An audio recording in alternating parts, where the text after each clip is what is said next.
It means to act according or in agreement with the will of God. We said that weak faith is the inability to act according to the will of God. We also said that the word weak means sick. It means strengthless. It means disease. And it means impotent, which simply means that which has no potential. I want to ask you a question this morning. How many of us can honestly say that the faith I have in God has made a difference in my life? Amen. Now, I hope that that difference is beyond just feeling forgiven. Amen. But there's so much more to receive at the end of faith in God. But for some individuals, their faith does not make a difference in their life. It doesn't make a difference in their health. It doesn't make a difference in their marriage. It doesn't make a difference in their finances. It doesn't make a difference in what they believe. You know, they just have faith, but their faith is impotent. It has no potential inside of them. And so when we talk about strong faith, and how many know you need some strong faith in these days and times? Amen. I don't know about you all, but God could not have come at a more better time than this time to strengthen our faith. And I want you to listen to me, because you know what? The ride ain't over with yet. How many know that we're on a journey? And before we get to that place called heaven, there are some things we're going to have to go through down here. But if you don't have the strong faith, you're going to find yourself forfeiting what God has willed for your life. We said that weak faith is always subject to fleshly influences. Amen. Weak faith is always subject to fleshly influences. We said on last week that weak faith can only operate in agreement with the will of God when there are no fleshly desires competing against the will of God and the will of man. Now, dependent on how strong your faith is will determine whether you will obey the will of God or the will of your flesh. Amen. Weak faith will always be subject to the influences of the flesh. Have you ever found yourself in a situation where you had to decide between the will of God and the will of man, or the will of yourself? And have you ever found yourself doing something that you wanted to do, but it wasn't the will of God? Well, I don't know about this side over here. We find ourselves deciding whether I'm going to do God's will or I'm going to do my will. When you have weak faith, you will find yourself doing what you want to do, because we don't trust God enough to do what he says he would do. Say amen. And as I said on last night at the Triad Christian Center, you know, depending on how much will you have in your life, see, strong faith requires a strong will.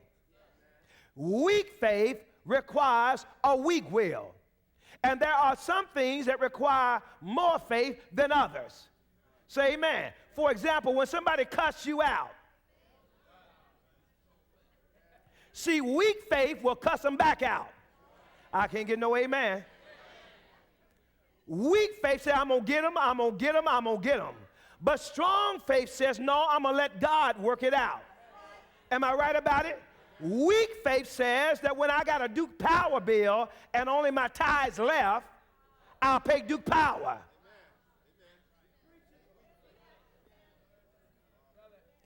Weak faith says, I'm not going to eat a Snicker bar at 1 o'clock in the morning. But the Snicker bar keep talking back to you. Eat me.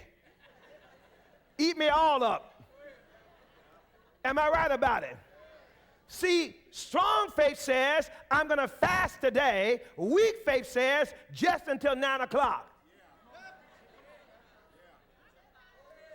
I can't get no amen. Maybe our life, I was just in Nashville on yesterday, and they're ministering in a leadership conference, and the Lord blessed, and and the people were very much blessed, and they, one of the brothers, I can tell he was lifting weights, and he looked like it. And he came outside, he said, Pastor Lockie, he said, man, your message just really blessed my life, man. I thank God that our bishop had you to come, and it just blessed my life. And we're talking and carrying on conversation, and I said, do you have a couple of dollars? I was getting some change or something, because I said, how much does this cost here? He said, how much did what cost? They had this machine there with, cakes and, candy and all that. A vending machine, yes. And I saw one of those cinnamon rolls in there. And I was just talking to the same brother, saying, I'm going to get me one of these cinnamon rolls right here. He said, that death. He said, you getting ready to eat that death? Now, the same mouth that said you were the man of God, preaching and all of that, turned right around and told me I'm getting ready to eat death. He so influenced me with his words, I didn't even get my cinnamon bun. And then when I got to the airport and they had the real Cinnabon there, and I smelled it on the way coming in, I had enough strength, but I still wanted it, but I just let he was telling the truth, because sugar really is not good for you, but I like the way it tastes. I can't get no amen.